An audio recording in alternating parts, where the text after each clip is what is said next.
Welcome to the show. Monty Don couldn't be here today, so he asked if Steve Dog, that's me, could run the show for him.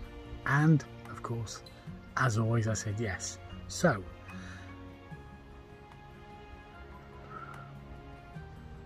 let's get on with the show. So what's in store this week in the show? Hey, look at that little home for the friends up there. Let's get on with the show right now. So, first of all, who's that guy over there? You got it. That's Titch Marshmallow. Titch is going to be bringing us all sorts of information this week regarding roses. And one viewer wanted us to go back and check out the rose that Titch moved some while ago. Did the rose get on well, or didn't it? There's only one way to find out, isn't there? Next up, who's that guy over there? Yes, that is Monty Dog. That's right, Monty Dog. Monty is going to be looking at a selection of geraniums this week, and also alliums as well. He might even venture over towards the herb garden. So finally, who's that over there? Yeah, Dave the Shrub, folks. Dave has always got some things to say in the garden. So folks, it's time to look around the garden, and that's right, this is Garden's World.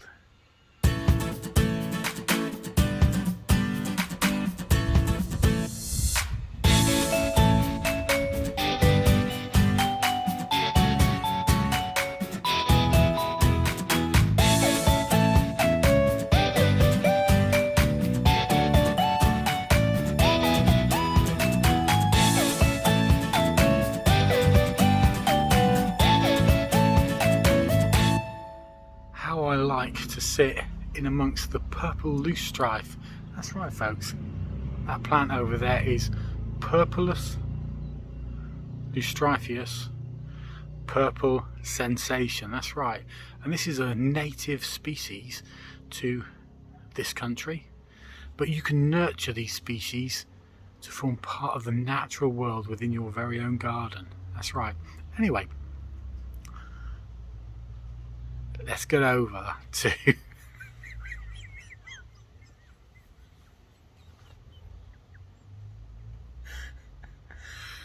to Monty Dog and see if he can tell us something about some geraniums. Monty, can you please tell us something about geraniums? Thanks, Steve Dog. Here we are in Geranium Corner, as I like to call it. I'm going to flip flip the camera around, Steve Dog, to show you some lovely geraniums. These here are what we would call Geranium Geranii. That's right, Geranium Geranii. And what you notice with the Geranium Geranii is the very small leaf grouping. Small leaves, bigger flowers, whereas this geranium, which has now gone over, is Geranium Geranius. That's right. Geranium Geranius, after flowering, provides great foliage through the garden, and this is something that we should nurture and enjoy. So we'll have a look at some more geraniums throughout the garden. This is Geranium Gerelus. That's right, Geranium Gerelus. Slightly different colour flowers, but these have just gone over now. Fortunately, we've still managed to punctuate the lovely foliage with these red campions. Red campions, of course, are native to this country, and you can use them to add colour and interest to the garden. They're also very good for the pollinators of the garden. So I hope that's enlightened you a bit more, Steve Dog, about the wonders that are the geraniums from Geranium Corner. It's back over to you, Steve Dog. Thanks for that, Monty Dog. We all love a good geranium, don't we, folks? We certainly do. But one thing that I also love equally as much as a geranium is, of course, the hydrainja. And behind me, you'll see we've got a lovely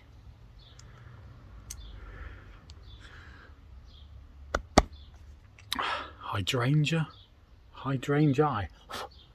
That's right. So I had an ant on my arm.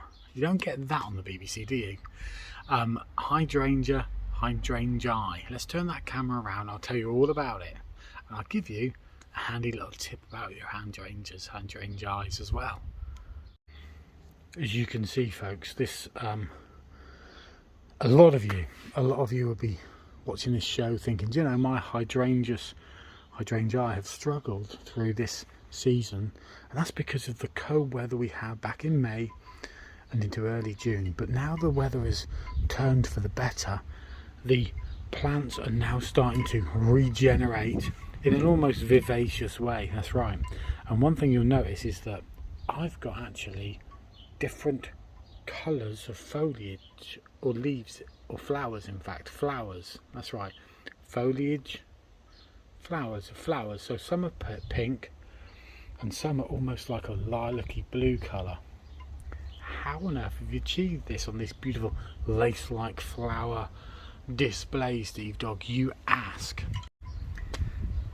And indeed, it is a question I get asked time and time again, and the answer is quite simply coffee grounds. That's right.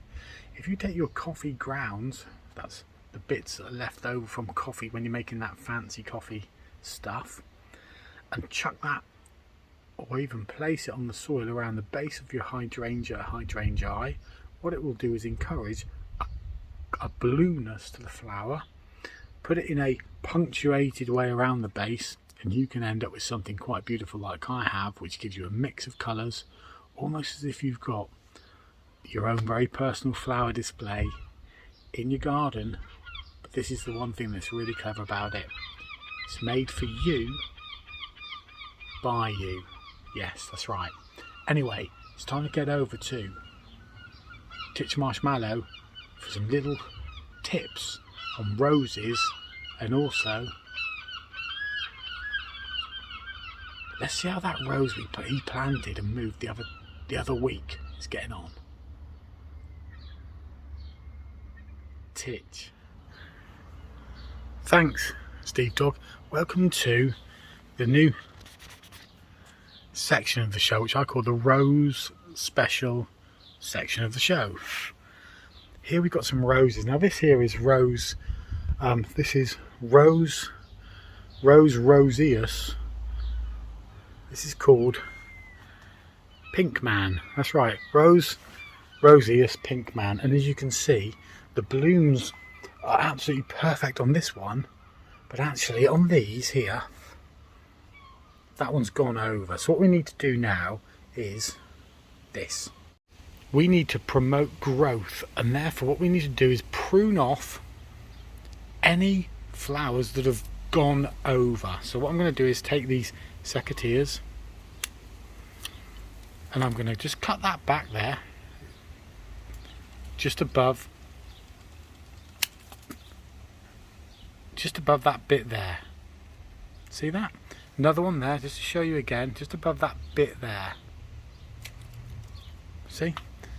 And that one there also could go over, but you know, it looks quite beautiful, I think you'll agree, because what this is actually providing us is we got the perfection of the flower there, but in here we've got the rustic contrast of colours between the bright fresh colours of the rose and those that are going over.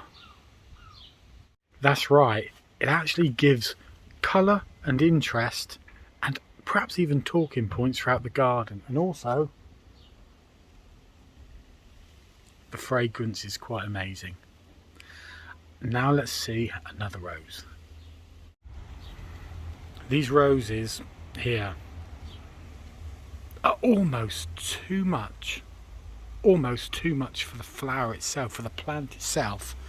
This is the level of quality of rose I get.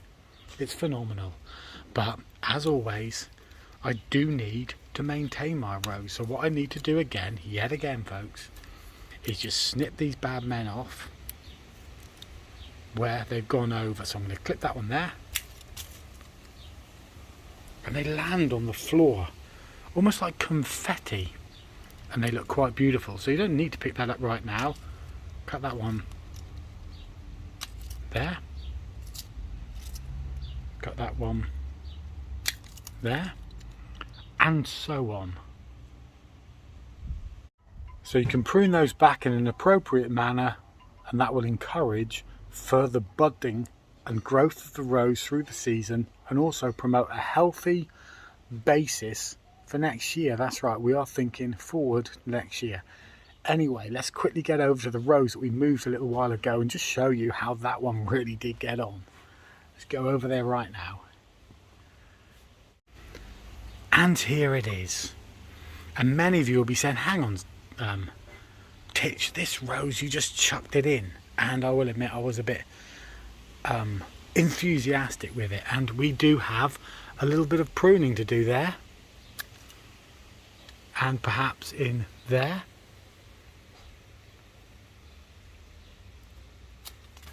and even in there, but the roses are still looking good. What I had to do, and this is a handy tip, was this.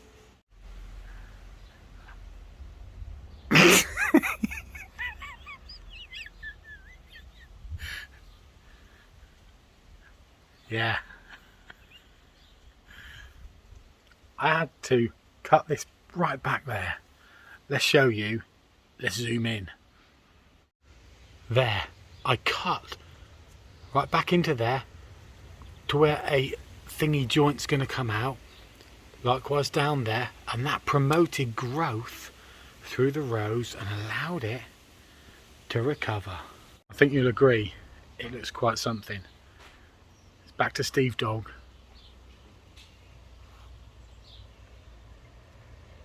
Steve Dog. Thanks for that, Titch. It's great to see that if you spend a little bit of time and a little bit of care, and you've got the knowledge and ability, you can get some beautiful blooms in the rose garden. And you can do this in big gardens or little gardens, folks. Dependent on where you have your roses, which is always good. Anyway, let's go over to Dave the Shrub to see if he's got any tips and any jobs for the weekend. Dave, over to you. Make sure you prune your roses this weekend. Back to you, Steve Dog. Dave, I couldn't have said it better myself. Very, very wise words indeed.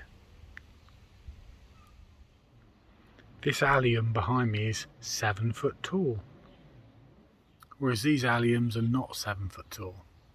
Just thought I'd share that bit of information with you.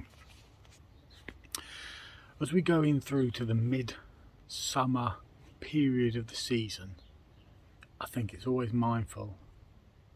worthwhile to just remember this. If we can spend time nurturing the garden and encouraging nature to be part of it, what that does is that allows us to be a part of nature as well. We can encourage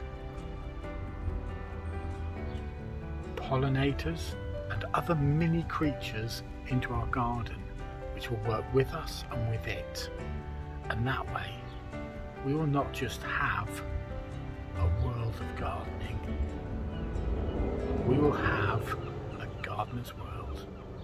So on that note, it's time for us to sign off this week, and we'll see you next time on Gardener's World.